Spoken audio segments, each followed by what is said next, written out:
السلام علیکم ورحمۃ اللہ وبرکاتہ۔ ان الحمد للہ رب العالمین والعاقبۃ للمتقین والصلاة والسلام علی سید الانبیاء والمرسلین نبینا محمد وعلی آلہ واصحابہ ومن تبعہم بإحسان الی یوم الدین۔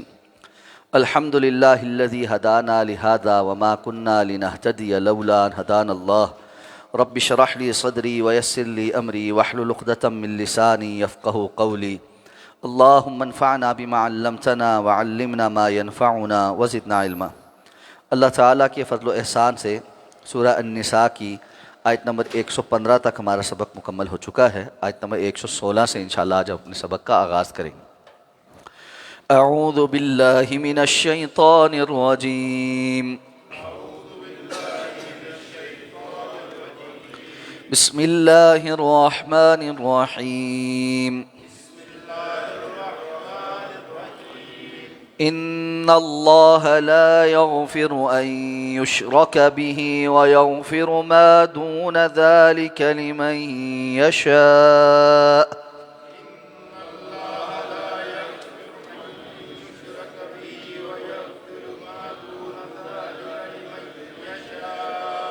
ومن يشرك بالله فقد ضل ضلالا بعيدا۔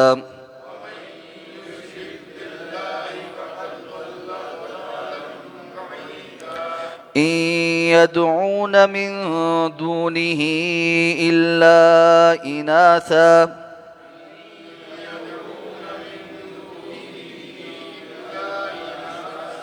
وَإِن يَدْعُونَ إِلَّا شَيْطَانًا مَرِيدًا۔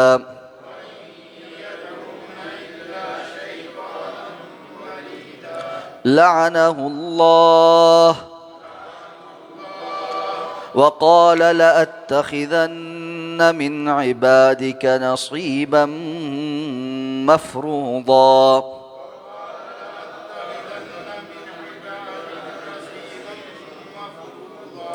وَلَأُضِلَّنَّهُمْ وَلَأُمَنِّيَنَّهُمْ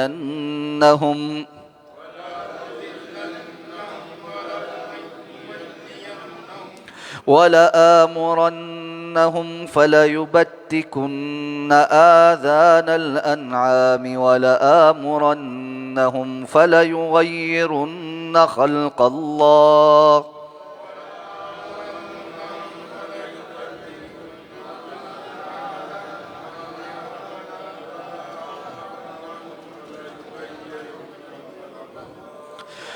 ومن يتخذ الشيطان وليا من دون الله فقد خسر خسرانا مبينا۔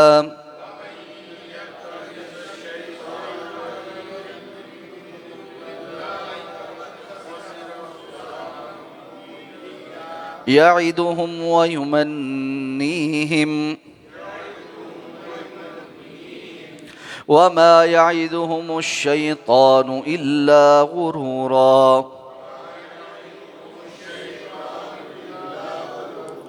أولئك مأواهم جهنم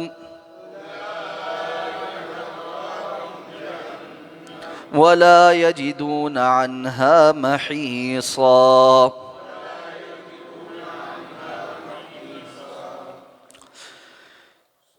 ان اللہ لا یغفر ان یشرک بہ، یقیناً اللہ تعالیٰ نہیں مغفرت فرمائے گا اس کی کہ اس کے ساتھ شرک کیا جائے۔ ویغفر ما دون ذلک لمن یشاء، اور وہ بخش دے گا اس کے سوا جس کو چاہے گا۔ ومن یشرک باللہ، اور جو کوئی اللہ کے ساتھ شرک کرتا ہے، فقد ضل ضلالا بعیدا، تو البتہ وہ گمراہ ہو گیا بڑی دور کی گمراہی۔ ان یدعون من دونہ الا اناثا، یہ نہیں پکارتے اس کے سوائے مؤنث کو۔ وان یدعون الا شیطانا مریدا، اور وہ نہیں پکارتے سوائے شیطان سرکش کو۔ لعنہ اللہ، جسے اللہ نے لعنت کیا ہے۔ وقال، اور اس نے کہا، لأتخذن من عبادک نصیبا مفروضا، میں ضرور بضرور تیرے بندوں میں سے ایک مقرر حصہ لے اڑوں گا، وَلَأُضِلَّنَّهُمْ، اور میں ضرور ان کو گمراہ کروں گا، وَلَأُمَنِّيَنَّهُمْ، اور ضرور ان کو آرزوئیں دلاؤں گا، وَلَآمُرَنَّهُمْ، اور میں ضرور ان کو حکم دوں گا، فَلَيُبَتِّكُنَّ آذَانَ الْأَنْعَامِ، تو پس وہ چوپایوں کے کان چیریں گے، وَلَآمُرَنَّهُمْ، اور میں ان کو ضرور بضرور حکم دوں گا، فَلَيُغَيِّرُنَّ خَلْقَ اللَّهِ، تو وہ ضرور بضرور اللہ کی خلقت کو تبدیل کریں گے۔ وَمَن يَتَّخِذِ الشَّيْطَانَ وَلِيًّا مِّن دُونِ اللَّهِ، اور جو کوئی شیطان کو اپنا دوست بنائے اللہ کے سوا، فقد خسر خسرانا مبینا، تو البتہ اس نے خسارے کا سودا کیا، بڑا کھلا خسارہ پانا۔ یعدہم ویمنیہم، وہ ان سے وعدے کرتا ہے اور ان کو آرزویں دلاتا ہے، وما یعدہم الشیطان الا غرورا، اور نہیں وعدے کرتا شیطان ان سے سوائے دھوکے کے۔ اولئک مأواہم جہنم، یہ وہ لوگ ہیں جن کا ٹھکانہ جہنم ہے، ولا یجدون عنہا محیصا، اور وہ اس سے کوئی جائے پناہ نہیں پائیں گے۔ اللہ تعالیٰ نے ارشاد فرمایا کہ اللہ تعالیٰ مشرک کی مغفرت نہیں فرمائیں۔ جو بندہ شرک کرتے کرتے مر جائے بغیر توبہ کیے، اللہ نے اس کی مغفرت نہیں کرنی۔ وَيَغْفِرُ مَا دُونَ ذَلِكَ لِمَن يَشَاءُ، اور اس کے سوا جس کی چاہے بخشش کرتے۔ مشرک وہ سب سے بڑا ظلم کرنے والا ہے، اللہ رب العزت کے ساتھ کسی اور کو شریک بنانا، خواہ اللہ کی ذات میں ہو یا اللہ کی اسماء اور صفات اور افعال میں ہو۔ جو بھی کسی بھی طریقے سے اللہ کے ساتھ کسی کو شریک بناتا ہے، اللہ تعالیٰ نے اس کے لیے کتاب و سنت کی روشنی میں دلائل نازل کیے ہیں کہ وہ سمجھے کہ اللہ رب العزت کا کوئی شریک نہیں، وہ وحدہ لا شریک ہے۔ اگر وہ اس کے باوجود اسی شرک پر مر جاتا ہے تو اللہ تعالیٰ نے اس کی بخشش نہیں کرنی۔ باقی جو لوگ گناہوں کے مرتکب ہیں، خواہ کبیرہ گناہوں کے مرتکب کیوں نہ ہوں، اللہ تعالیٰ چاہیں تو ان کو عذاب دے کر پھر معاف کریں، چاہیں تو بغیر عذاب دیے معاف فرما دیں، یہ اللہ کا اپنا فیصلہ ہے۔ لیکن اللہ تعالیٰ نے ہی اس بات کو بھی مقرر کر دیا ہے کہ شرک کی حالت میں مرنے والے کے لیے کبھی بھی بخشش نہیں۔ یہ فرق ہے ان لوگوں کے درمیان جو کفر اور شرک کی حالت میں مرتے ہیں اور جو مسلمان ہوتے ہوئے کبیرہ گناہوں کے مرتکب ہیں۔ اس سے یہ بات بھی واضح ہو گئی کہ جو لوگ یہ سمجھتے ہیں کہ کبیرہ گناہ کا مرتکب وہ کافر خارج عن الملہ ہو جاتا ہے، ان کا یہ موقف درست نہیں ہے۔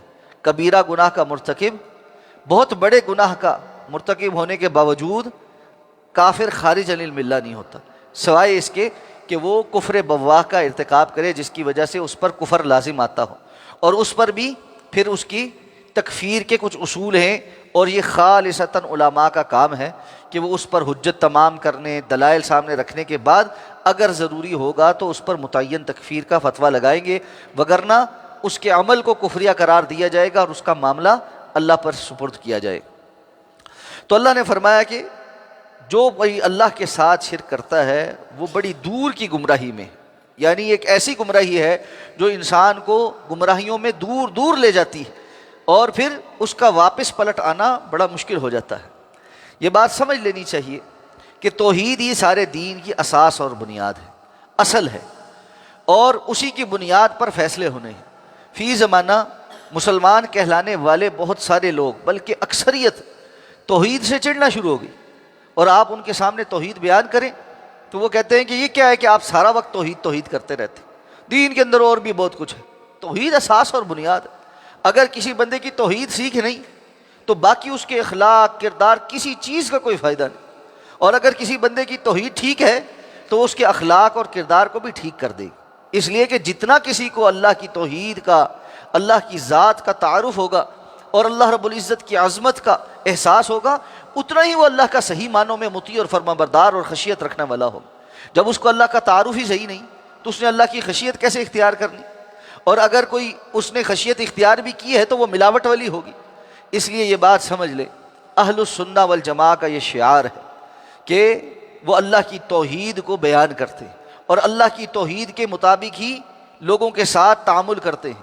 جو جتنا زیادہ اللہ کی توحید کے اوپر قائم ہوگا اتنا زیادہ وہ اس سے محبت کریں گے، اور جو جتنا اللہ کی توحید سے دور ہوگا وہ اتنا ہی اس سے نفرت کریں گے۔ اس لیے اللہ رب العزت کی توحید معیار ہے، رسول اللہ صلی اللہ علیہ وسلم کی نبوت اور رسالت معیار ہے، حضرات صحابہ کرام رضوان اللہ تعالیٰ علیہم اجمعین کی محبت معیار ہے۔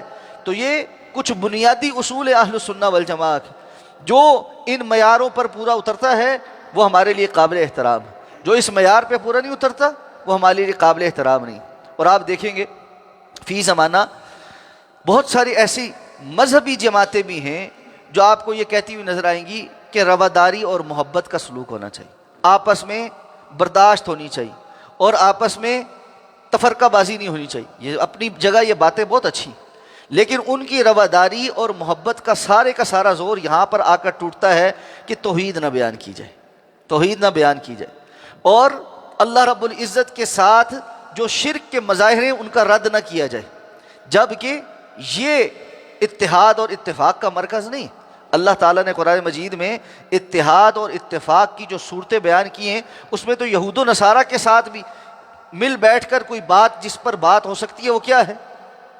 یا اہل الکتاب تعالوا الی کلمۃ سواء بیننا وبینکم الا نعبد الا اللہ ولا نشرک بہ شیئا ولا یتخذ بعضنا بعضا اربابا من دون اللہ۔ یہ ایک واحد نقطہ ہے جس کو بیان کیا گیا ہے، اللہ نعبد الا اللہ۔ اہل کتاب آؤ، جو چیز ہمارے اور تمہارے درمیان مشترک ہے اس پر آؤ۔ تمہاری کتابوں میں بھی دعوت یہی ہے، اصل دعوت یہی تھی، بعد میں تو تم نے جو ہیرا پھیری کی وہ اور بعد کی باتیں ہیں، وہ تو تحریف ہے، وگرنہ تمہارے ہاں بھی توحید اسی طرح تھی کہ ہم اللہ کے سوا کسی کی عبادت نہیں کریں گے، ولا نشرک بہ شیئا، اور اس کے ساتھ کسی کو ذرا برابر بھی شریک نہیں ٹھہرائیں گے، اور ہم میں سے بعض کو رب نہیں بنائیں گے۔ جس طرح تم نے حضرت عزیر کو اللہ کا بیٹا بنا لیا، یا حضرت عیسیٰ کو اللہ کا بیٹا بنا لیا، یا حضرت عیسیٰ علیہ السلام اور ان کی والدہ کو اللہ کا شریک بنا لیا، اس قسم کا کوئی کام ہم نہیں کریں گے۔ تو اتحاد اور اتفاق بھی اللہ کی توحید پہ ہی ہو سکتا ہے، اللہ کی توحید کے سوا کوئی اتحاد اتفاق۔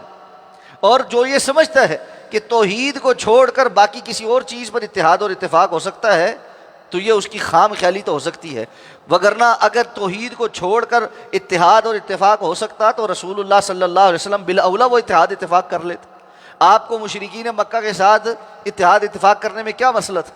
وہ تو یہی بات کہتے تھے، انہوں نے تو یہاں تک کہہ دیا تھا کہ 1 سال ہم شرک نہیں کریں گے، 1 سال ہم صرف ایک اللہ کو مانیں گے، اگلے سال آپ ہمارے معبودوں کو بھی مانیں گے۔ تو 1 سال کی توحید پر تو وہ بھی آ گئے تھے، مستقل توحید پر نہیں آئے تھے۔ اللہ کے رسول نے فرمایا یہ بات بھی قابل قبول نہیں ہے، توحید خالص۔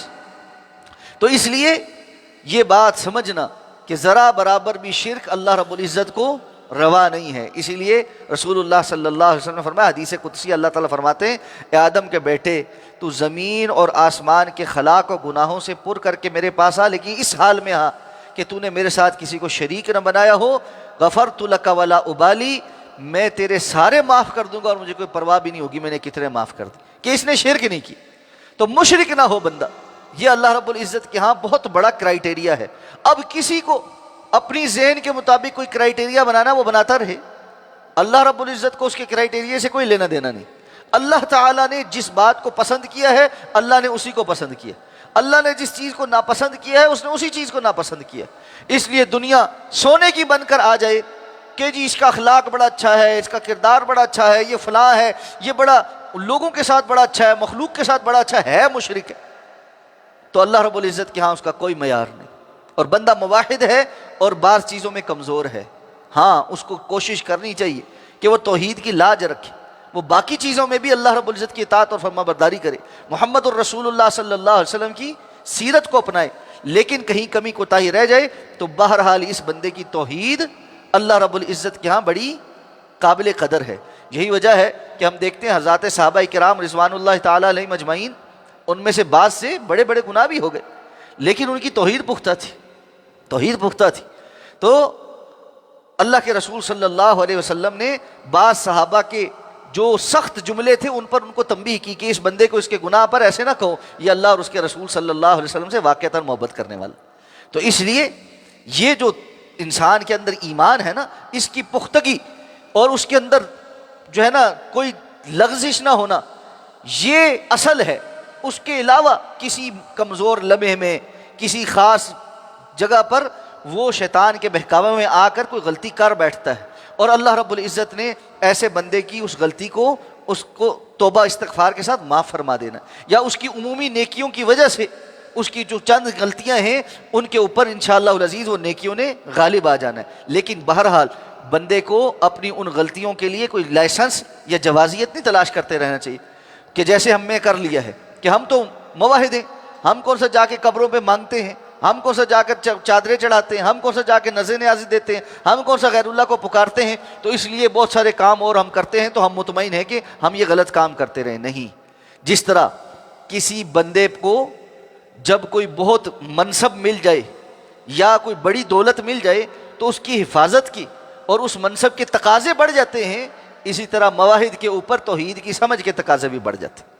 جس بندے کو اللہ نے اتنی بڑی نعمت دے دی کہ اپنا تعارف سکھا دیا، بتا دیا، اور وہ اللہ کے ساتھ کسی کو شریک نہیں بناتا، اب اس کو پتہ ہے کہ اللہ رب العزت وحدہ لا شریک ہے، مدبر الامر ہے، علی کل شیء قدیر ہے، اور مجھے دیکھ رہا ہے اور مجھ سے کسی لمحے غافل نہیں ہے، رقیب ہے، اور وہ بندہ بھی اللہ رب العزت کی نافرمانیاں کرتا ہو تو اس کو کیا اللہ رب العزت کا تعارف حاصل ہو؟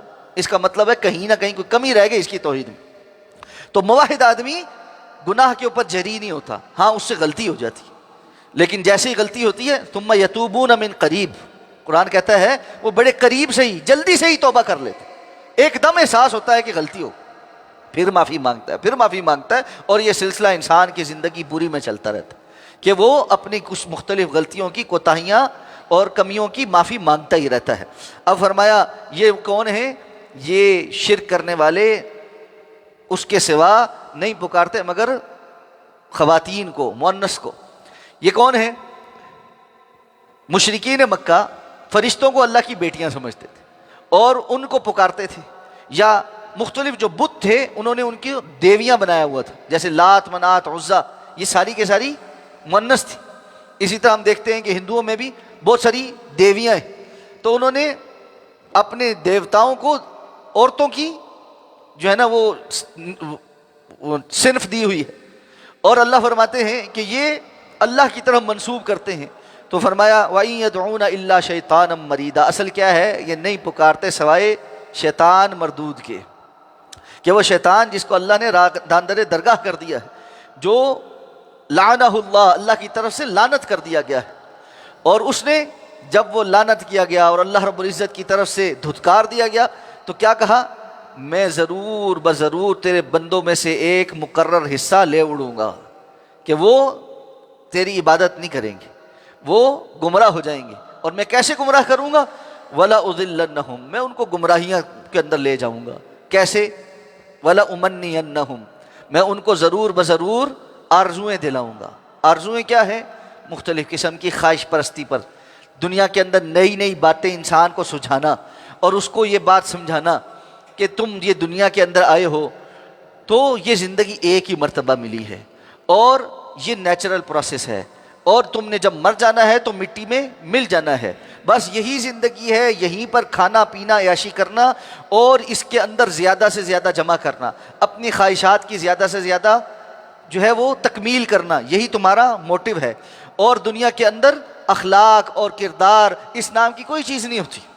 یہ لوگوں نے ویسے ہی ڈھکوسلے بنائے ہوئے ہیں، جہاں داؤ لگے وہاں لگا دو، اور جس جگہ اپنا فائدہ ہو وہاں اس فائدے کو حاصل کرو، اور پھر اس کے اندر وہ لوگوں کو آگے سے آگے لے کر جاتا ہے، یہاں تک کہ لوگ ایک دوسرے کی گردنیں کاٹ کر بھی اپنا مفاد حاصل کرنے لگ جاتے ہیں، اور پھر آرزویں بڑھتی چلی جاتی ہیں۔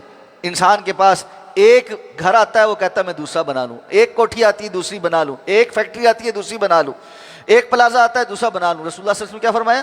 ایک وادی سونے کی ملے تو کہے گا دوسری ہو، دوسری ملے تو تیسری ہو۔ انسان کی آرزویں بڑھتی چلی جاتی ہیں۔ آپ نے فرمایا بندے کی عمر جیسے جیسے بڑھتی ہے اس کے اندر مال کی اور زندگی کی کہ میں اور جیوں اس کی تما بڑھتی جاتی ہے۔ بہت تھوڑے لوگ ہیں جو قناعت کر جائیں، بہت تھوڑے لوگ ہیں جو عمر کا ایک حصہ گزارنے کے بعد یہ سوچیں کہ اب آگے کی طرف تیاری کرنی چاہیے، بلکہ بندہ کہتا ہے نہیں ابھی یہ والا کام میرا رہ گیا، یہ میں کر لوں نا پھر ہو جائے، یہ والا کام رہ گیا وہ کر لوں نا پھر، یہ والا کام ختم ہی نہیں ہوتا، حتیٰ زرتم المقابر، یہاں تک کہ تم قبروں کو پہنچ گئے۔ تو یہ شیطان آرزویں دلاتا ہے، اور ایک آرزو کیا ہے؟ شیطان انسان کو آ کے تھپکیاں دیتا ہے، او کچھ نہیں ہوتا، اللہ بڑا غفور الرحیم، اللہ بڑا غفور الرحیم۔ اور ہمارے یہاں آپ جس کی زبان پر دیکھیں یہ لفظ کہ اللہ بڑا غفور الرحیم، او جی اتنی سختی نہیں ہے، اللہ بڑا غفور، اللہ خیر کرے گا، اللہ بخش دے گا، جی یقیناً اللہ غفور الرحیم، یقیناً اللہ بخش دے گا۔ لیکن اللہ رب العزت نے اپنے بخشش اور رحمت کے لیے کچھ اصول بھی وضع کیے ہیں یا نہیں کیے؟ یعنی ایک جج مظلوم کو بھی اسی نظر سے دیکھے اور ظالم کو بھی اسی نظر سے دیکھے، ہم اس کو اچھا نہیں سمجھتے۔ تو اللہ رب العزت کے متعلق نعوذ باللہ ہم نے یہ سمجھ لیا ہے شیطان کے وسوسے میں آ کے کہ اللہ کے نزدیک مظلوم اور ظالم ایک جیسے ہی ہیں، نیک اور بد ایک جیسے ہی ہیں۔ ایک بندہ ساری رات اللہ کی نافرمانی میں اور بد کرداری میں اور بے حیائی کے اندر گزار دیتا ہے، اور ایک بندہ ساری رات اللہ رب العزت سے استغفار کرتے ہوئے سوتا ہے، پھر راتوں کو اٹھتا ہے۔ تتجافى جنوبهم عن المضاجع يدعون ربهم خوفا وطمعا ومما رزقناهم ينفقون۔ راتوں کو ان کے پہلو بستروں پہ ٹکے نہیں رہتے بلکہ مضطرب پھرتے رہتے ہیں۔ جب ایک وقت آتا ہے، آخری رات کا پہر آتا ہے، وہ اٹھ کے کھڑے ہو جاتے ہیں اور اللہ رب العزت سے یدعون ربهم خوفا وطمعا، اللہ کی نافرمانی کا خوف کہ وہ ہم نے جو گناہ کیے اس کے ڈر ان کو لگے ہوئے ہوتے ہیں، پکڑ ہو گئی تو کیا ہوگا، وطمعا اور اطاعت اور فرما برداری کے جذبے میں آگے بڑھ کر کے اللہ ہمیں آخرت سنوار دے گا، ہمیں بدلہ عطا فرمائے گا، اس کی طمع کے اندر اللہ رب العزت سے دعائیں مانگتے ہیں اور اللہ کے دیے ہوئے مال میں سے خرچ کرتے ہیں۔ یہ دونوں برابر ہو سکتے ہیں؟ یہ کبھی برابر نہیں ہو سکتے۔ اللہ رب العزت کے ہاں یہ دو لوگ کبھی برابر نہیں ہو سکتے۔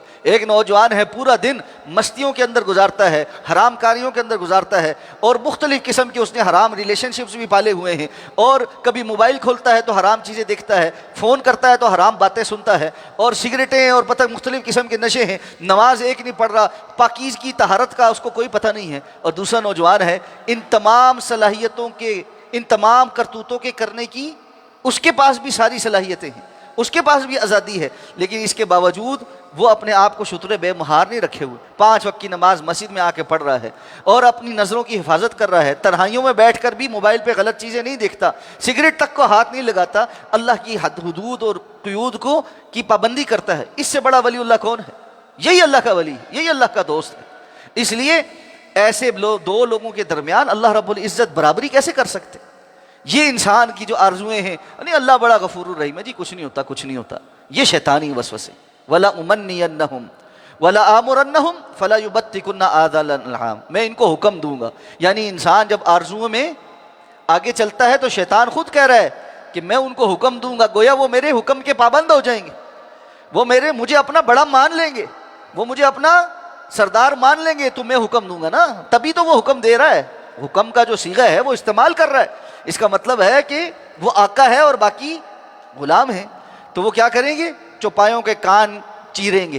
یہ مشرکین مکہ کیا کرتے تھے کہ غیر اللہ کے نام پر، کسی بت، کسی آستانے کے نام پر، کسی قبر کے نام پر، کسی مجاور کے نام پر جانور کو کان کو چیر کر مخصوص نشان لگا دیا۔ اب وہ جہاں مرضی جائے، کسی کھیت میں گھس جائے، کسی جگہ جائے، کسی کے گھر چلا جائے، کسی کا نقصان کرے، کوئی اس کو کچھ نہیں کہتا تھا، نہ کوئی اس کے اوپر سواری کرتا تھا۔ کیا ہے جی؟ یہ فلاں بت کے نام پر چھوڑا ہوا ہے، یہ فلاں پیر صاحب کے آستانے کے نام پر چھوڑا ہوا ہے۔ تو اس طرح وہ غیر اللہ کے نام پر چیزوں کو وقف کریں گے۔ فلا یغیرن ولا آمرنہم فلا یغیرن خلق اللہ، اور میں ان کو ضرور بضرور حکم دوں گا تو وہ اللہ کی پیدا کردہ جو شکل و صورت ہے، جو خلقت ہے، اس کو تبدیل کریں گے۔ قرآن مجید کی آیت کے اس حصے کو جتنا فی زمانہ ہم سمجھ سکتے ہیں، اللہ کی قسم شاید پہلے والے لوگ نہیں سمجھ سکتے۔ پہلے حضرت عبداللہ ابن مسعود رضی اللہ تعالیٰ عنہ لعنت کیا کرتے تھے کہ اللہ تعالیٰ کی لعنت ہو ایسی عورتوں پر جو چہرے کے بال اکھڑواتی ہیں، جو اس دور میں ٹیٹو بنانے کا طریقہ کار یہ تھا کہ وہ سرما اور تیل کو مکس کرتے تھے، جسم کے اوپر ایسے نشان لگاتے تھے اور اس کے اندر سرما اور تیل بھر دیتے تھے، تو وہ جو زخم سا ہوتا تھا نا، اس کے اندر سرما اور تیل بھر کر نا پکا ایک لکیر بن جاتی تھی۔ آج کے دور میں اس کو جدید مشین کے ذریعے آپ ٹیٹو جو بناتے ہیں وہ انک بھرتے ہیں، تو یہ ٹیٹو اس دور میں بھی ہوتا تھا۔ تو فرمایا کہ اللہ کے رسول صلی اللہ علیہ وسلم اس طرح ٹیٹو کروانے والیوں پر لعنت بھیجی ہے، اور وہ خواتین جو حسن کے لیے اپنے دانتوں کے درمیان خلا کرواتی، اس دور میں یہ بھی ایک فیشن تھا کہ ایسے مختلف آلات بنے ہوئے تھے جن کو لگا کے، جس طرح ہم آج بریسز کہتے ہیں کہ لگا کر، ایک تو ہے کہ کسی کے دانت ٹیڑھے میڑے ہیں وہ علاج کے لیے ان کو سیدھا کراتا، اس میں حرج نہیں ہے، لیکن باضابطہ طور پر جس کو ہم کہتے ہیں نا کاسمیٹک سرجری، آج کیا ہے ناک جو ہے نا تھوڑی کھڑی کرا لو جی، یہاں سے جو گال ہیں وہ پچکے ہوئے ان کو بھروا لو جی، لپس کے اندر جی فلرز لگوا لو، آنکھیں اور جو ہے نا وہ ان کو جو ہے نا ان کی شیپ چینج کروا لو، پورے چہرے کی ساخت بدل دو۔ اور خاتون کو، عورت کو اس طرح شیطان نے ایک پروڈکٹ بنا دیا ہے کہ ایک خاتون اپنے جسم کے ہر حصے کو بیچتی ہے، اور اس کے لیے بالوں کی اوپر سر کی چوٹی سے لے کر پاؤں کے ناخن تک کوئی حصہ اس کا نہیں چھوڑا جہاں کی کاسمیٹک سرجری نہ ہوتی، لٹرلی ویسٹ میں کوئی حصہ نہیں چھوڑا جہاں کی کاسمیٹک سرجری نہ ہوتی ہے۔ اور دیکھیں کس قدر عذابناک صورتحال ہے کہ شیطان ایک پنگے میں لوگوں کو ڈالتا ہے، ویسٹ اس کی طرف دوڑا چلا جاتا ہے، اور ہمارے لوگ ان کی تقلید میں مرے جاتے ہیں، اور تھوڑے عرصے کے بعد پتہ لگتا ہے کہ وہ تو ایک عذاب تھا۔ ابھی کچھ عرصہ پہلے BBC اردو نے ایک فیچر کیا، میں کچھ سائنٹیفک چیزیں اور کس طرح عالمی کچھ چیزیں نا پڑھتا رہتا ہوں، اس سے انسان کو جو ہے نا بصیرت حاصل ہوتی ہے کہ اسلام کے اصول کتنے سنہری۔ جب آپ دیکھتے ہیں کہ پوری دنیا ایک عذابناک صورت حال کے اندر جاتی ہے اور تھوڑے عرصے کے بعد اس کے وبالوں کی وجہ سے واپس کو پلٹتی ہے۔ یہ آپ کو پتہ ہے کہ ویسٹ میں جو کاسمیٹک سرجریز ہیں، خاص طور پہ خواتین کے جو حسن کے اندر اضافہ کرنے کے لیے بریسٹ امپلانٹس ہیں، اور اسی طرح دیگر جسمانی اعضاء کے بڑھانے کے لیے مخصوص قسم کے آپریشن ہیں، یہ ویسٹ میں بے تحاشا ہوئے۔ یعنی پچھلے 15-20 سال جو کاسمیٹک سرجن سے ان کی چاندی تھی، انہوں نے ارب ڈالر کمائے یہ آپریشن کر کے۔ خال کوئی خاتون رہ گئی جس نے یہ نہیں کرائے، وگرنہ دیکھا دیکھی میں ظاہر بات ہے ایک اور پھر جب وہ جسم ویسا نظر آنا ہے تو اس کو دکھانا بھی ہے، اس کے لیے پھر ویسے پروڈکٹس ہیں، اس کے لیے ویسے کپڑے ہیں جو اس کو زیادہ ریویل کریں، زیادہ دوسرے کے سامنے چکا چوند بنا کر پیش کریں۔ ایک دکھ رہی ہے، دوسری کیسے پیچھے رہے، دوسری اور پیسے خرچ کر کے اس سے بڑے ڈاکٹر کے پاس جائے۔ اب اس کا ریورس چل رہا ہے، وہ ساری خواتین جنہوں نے یہ امپلانٹس کروائے، اب اس کو اتروانے کے بعد دوبارہ پوری دنیا کے اندر اپنے ریویوز دے رہی ہیں کہ یہ کیا عذاب ہے جو ہمارے اوپر طاری کیا ہے، ایک بوجھ ہے جو ہمارے اوپر طاری کر دیا، اس کی وجہ سے ہمارے جسمانی صحت کے کتنے مسائل لاحق ہو گئے، کتنوں کو کینسر ہو گئے، کتنوں کے جسموں کے اندر ایسی بیماریاں پیدا ہو گئیں جس کی وجہ سے ان کی یہ جو ریڑھ کی ہڈی ہے یہ سیدھی رہنی ختم ہو۔ ظاہر بات آپ ایک اضافی بوجھ جسم کے اوپر ڈالیں گے تو ہڈی تو وہی ہے، مسل تو وہی ہے جس نے اس کو اٹھانا ہے، اب دکھنے کے چکر میں سب کچھ خراب ہوگا۔ فَلَا يُغَيِّرُنَّ خَلْقَ اللَّهِ، یہ ضرور اللہ کی پیدا کردہ خلقت کو تبدیل کریں گے۔ اور یہی وجہ ہے کہ اسلام نے اس بات کی اجازت نہیں دی کہ جو قدرتی چیز ہے انسان اس کو بغیر عذر کے تبدیل کرنے کی طرف آئے۔ اور آپ حیران ہوں گے بعض ایسے آپریشن ہیں، انسان کتنا بیوقوف ہے۔ اب ہوتا ہے دنیا میں ایک آپریشن یہ ہوتا ہے کہ جس بندے کا قد چھوٹا ہے نا وہ اپنا قد بڑا کروا لے، اور اس کا طریقہ کیا ہے، یہاں یہ جو ران کی ہڈی ہے ادھر سے اور ادھر سے اس ہڈی کو کاٹتے ہیں، کاٹنے کے بعد اس کے اندر دو راڈ ڈالتے ہیں اور اس کو پھر جو ہے نا واپس ہیل ہونے کے لیے چھوڑتے ہیں۔ 6 مہینے لگتے ہیں، یہ ہڈی گرو کرتی ہے، بتایا کہ ہڈیاں گرو کرتی ہیں، وہ ہڈی واپس گرو کرتی ہے اور اتنے انچ، کسی کا 2 انچ، کسی کا 4 انچ میکسیمم قد بڑھ جاتا ہے۔ 6 مہینے تکلیف دہ زندگی، اور اس کے بعد بھی آپ کو پتا ہڈی ٹوٹی کہاں جڑتی ہے، صحیح، ساری زندگی کا ایک عذاب، لیکن لوگ کرا رہے ہیں۔ کیسا وبال ہے، اور کتنے عرصے کے لیے، کتنی زندگی ہے، کتنے معاملات ہیں، جوانی کب تک رہنی ہے، کتنی دیر ہم نے اس کو سنبھالنا ہے، اور کتنا ہی سنبھالنا ہے، اور اس کے پیچھے دنیا کے جو ہے نا دیوانے ہوئے پڑے لوگ، کوئی ایسی میڈیسن مل جائے، کوئی انجیکشن لگ جائے، کسی کو رنگ گورا کرنے کی فکر ہے، کسی کو ساری زندگی بال کالے رکھنے کی فکر ہے، کسی کو اپنی سکن کو چمکتا رکھنے کی فکر ہے، کسی کو اپنے ناخنوں کی چمک کی فکر ہے، کسی کو دانتوں کی پالش کی فکر ہے۔ نہیں ہے تو فکر تو انسان کے اندر جو روح ہے اس کی فکر نہیں۔ اور پھر یہ سب کرتے کرتے آپ ذرا ڈیٹا نکال کر دیکھیں، ہزاروں نہیں لاکھوں کی تعداد میں لوگ ہیں جو اس قسم کی کاسمیٹک سرجریاں کرواتے ہوئے مر جاتے، نہیں بیچ میں سرجری کامیاب ہوتی، مر جاتے، کسی کی آنکھ چلی جاتی، بینائی چلی گئی، لوگوں نے پرماننٹ طور پر آنکھوں کی لینس کا کلر چینج کرانے کے لیے جو ہے نا آپریشن کرائے، اور نتیجہ کیا، بینائی چلی گئی۔ کیا بے وقوفی. فَلَا يُغَيِّرُنَّ خَلْقَ اللَّهِ، یہ اللہ کی تخلیق کو بدلیں گے. اور اب اس سے آگے بڑھ کر کیا ہو رہا ہے؟ جنس بدلیں گے، ہجڑے بنیں گے. اور ایسے کہ عورتیں مرد بن رہی ہیں اور مرد عورتیں بن رہے ہیں. اور پھر اس سے آگے انسان حیوان بن رہا ہے. میں نے آپ کے سامنے پہلے بھی ذکر کیا تھا. اب باقاعدہ ایک ایسی پود پائی جاتی ہے جو یہ کہتی ہے مجھے اندر سے لگتا ہے میں کتا ہوں یا بلی ہوں، اور وہ اس کی شکل و صورت اپنے پورے چہرے کے اوپر کاسمیٹک سرجری کر کے بنواتے ہیں. ویسے کپڑے اور ویسی عادتیں بنانا شروع کرتے ہیں. 4 پاؤں کے اوپر وہ چلنا شروع ہو جاتا ہے، بھونکنا شروع ہو جاتا ہے. انسان کی جو لقد خلقنا الانسان فی احسن تقویم ثم رددناہ اسفل سافلین، پستی کی انتہا دیکھنی ہو تو یہ دیکھیں. فلا یغیرن خلق اللہ. اور ساتھ کیا کہتے ہیں؟ وَمَن يَتَّخِذِ الشَّيْطَانَ وَلِيًّا مِّن دُونِ اللَّهِ فَقَدْ خَسِرَ خُسْرَانًا مُبِينًا. جو پھر شیطان کو اپنا ولی بنا لیتا اللہ کے سوا، وہ تو پھر بہت بڑے خسارے میں جاتا ہے. یہ تو دنیاوی خسارے ہمیں نظر آ رہے ہیں، آخرت کا خسارہ تو اصل خسارہ ہے کہ ہمیشہ کی جہنم کے اندر وہ جائے گا. تو فرمایا یعدہم ویمنیہم وما یعدہم الشیطان الا غرورا، وہ ان کے ساتھ وعدے کرتا ہے اور ان کو آرزویں دلاتا ہے، لیکن شیطان کی سارے وعدے دھوکے کے سوا اور کچھ نہیں. اور اس کا نتیجہ کیا ملے گا؟ یہ جہنم میں جائیں گے، اور اس سے بچنے کا ان کے پاس کوئی ذریعہ نہیں ہو، کوئی جگہ نہیں ہوگی قیامت کے روز کہ وہ وہاں بھاگ جائیں اور جہنم میں نہ جائیں. اور یہ شیطان کا ہتھ کنڈا ہے کہ وہ چاہتا یہ ہے کہ انسان جہنم میں چلا جائے. ہم تو ڈوبے ہیں صنم، تمہیں بھی لے ڈوبیں گے. اس کی معاملات یہ ہیں کہ وہ خود تو گمراہ ہے ہی ہے، لیکن اپنی انا کے اندر دوسروں کو بھی اپنے پیچھے لے جا کر وہاں لے جانا چاہتا ہے. والعیاذ باللہ.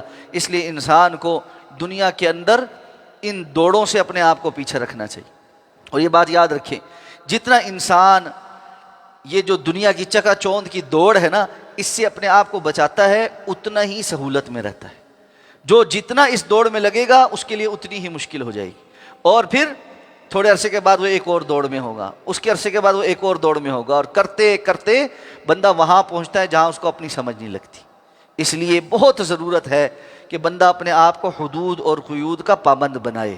یہ جو بندہ آپ کے پاس آ کر یہ بات کرے نا کہ یہاں پر میں حد نہیں مانتا، میں کوئی بات نہیں مانتا کسی کی، اس کو آپ سمجھائیں کہ میرے بھائی تم شیطان کے وسوسوں کا شکار ہو. حدود اور قیود تو ہیں ہی ہیں، اللہ کی قائم کردہ حدود ہیں ہی ہیں، ان کی پاسداری کرنے والا ہی کامیاب ہوتا ہے. اللہ کی حد سے باہر تو نکل نہیں سکتے. یا معشر الجن والانس ان استطعتم ان تنفذوا من اقطار السماوات والارض فانفذوا. نکل سکتے ہو تو نکل جاؤ، بھاگ جاؤ. پھر بھاگ تو سکتے نہیں. تو اللہ رب العزت نے جس نظام کا پابند بنایا، بندہ اس کا پابند رہے. اللہ ہمیں اس کی پابندی کرنے کی توفیق عطا فرمائے. سبحانک اللہم و بحمدک نشہد ان لا الہ الا انت نستغفرک. جی مرید دھتکارا ہوا، جو ایسا جو یعنی شخص سخت قسم کا رد کیا ہوا نہیں، اسے ہم کہتے ہیں یعنی نہیں وہ مرید ہے. مرید اور مرید میں فرق ہے. مرید ارادہ یریدو سے کہ میں کسی کا جس طرح ہم مراد کہتے ہیں نا، اسی طرح مرید کوئی کسی کی مراد ہوتا ہے، کوئی کسی کا مرید ہوتا ہے، یعنی اس کا ارادہ کیے ہوئے. وہ مرید اور لفظ ہے. مردہ سے ہوتا ہے نا، وہ عربی زبان کا اور لفظ ہے. اچھا ٹرانسپلانٹ جو ہے نا، ٹرانسپلانٹ مختلف نوعیت کے ہیں. ہاں وہ جو علاج والے ہیں، یا بالوں کا ہے مثال کے طور پہ، وہ قدرتی طور پہ اگتے ہیں، آپ کے اپنے بال ہیں، مصنوعی کوئی چیز نہیں ہے اس کے اندر. اچھا اسی طرح آنکھ کے اندر لینس ڈال دیا، اسی طرح جو دانت ہے وہ لگایا جس سے چبانے میں آسانی. یہ کاسمیٹکس کے لیے نہیں ہے بلکہ ضرورت کے لیے ہیں، اور انسان کا جو اصل ہے اس کی طرف لوٹانے والی چیزیں. یعنی اصل تو یہ ہے نا کہ اس کا دانت ہے، اصل تو ہے نا آنکھ میں لینس ہے. اگر کسی کا وہ خراب ہو گیا ہے تو آپ نے ٹھیک کر دیا. اصل تو ہے کہ اس کے سر پہ بال ہیں، لیکن کسی وجہ سے نہیں، اب وہ گر گئے تو وہ اصل بال ہی لگوا رہا ہے جس سے وہ اصل طریقے سے اگتے ہیں. وہ ایک علاج ہے. لیکن کیا ہے، جو شکل و صورت اللہ نے ایکچوئل بنائی ہے، انسان اس کے اندر تبدیلی کرنے لگ جائے.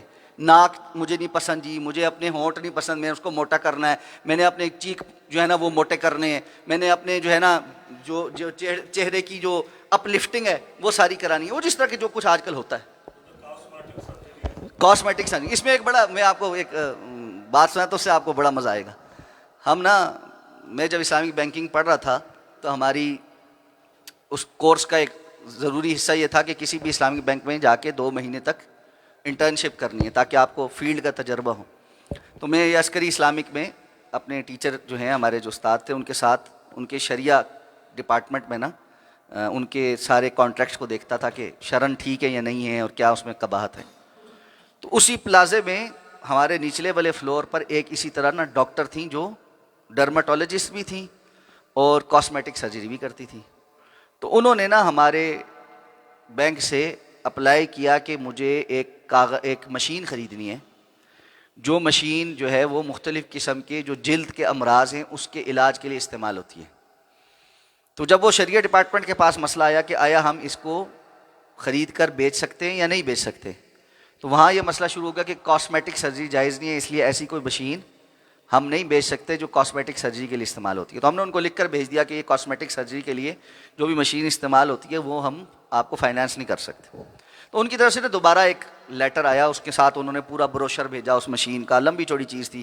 اس کا لب لباب یہ تھا کہ یہ مشین کاسمیٹک سرجری میں نہیں استعمال ہوتی، بلکہ آپ کو شاید اندازہ ہو کہ بعض خواتین ہوتی ہے جن کی نا عمر کے ساتھ جو وینز وغیرہ ہے نا اس میں بلاکیج آ جاتی ہے خون میں، اور وہ ویریکوز وینز کہتے ہیں اس کو، وہ ٹانگوں کی وینز پھول جاتی ہیں اور ان کا علاج کرتے ہیں. تو انہوں نے کہا یہ مشین جو ہے نا ان وینز کے علاج کے لیے استعمال ہوتی ہے، تو اس لیے ہم نے منگانی ہے. تو ہمارے جو استاد تھے، شریعہ ایڈوائزر تھے ڈاکٹر طاہر صاحب، اللہ ان کو جزائے خیر دے، کہنے لگے کہ اچھا پھر ان کو یہ کہیں کہ ہم آپ کو اس حسن ظن پر اس کی اجازت دے رہے ہیں کہ یہ آپ حسن ظن کے لیے استعمال نہیں کریں.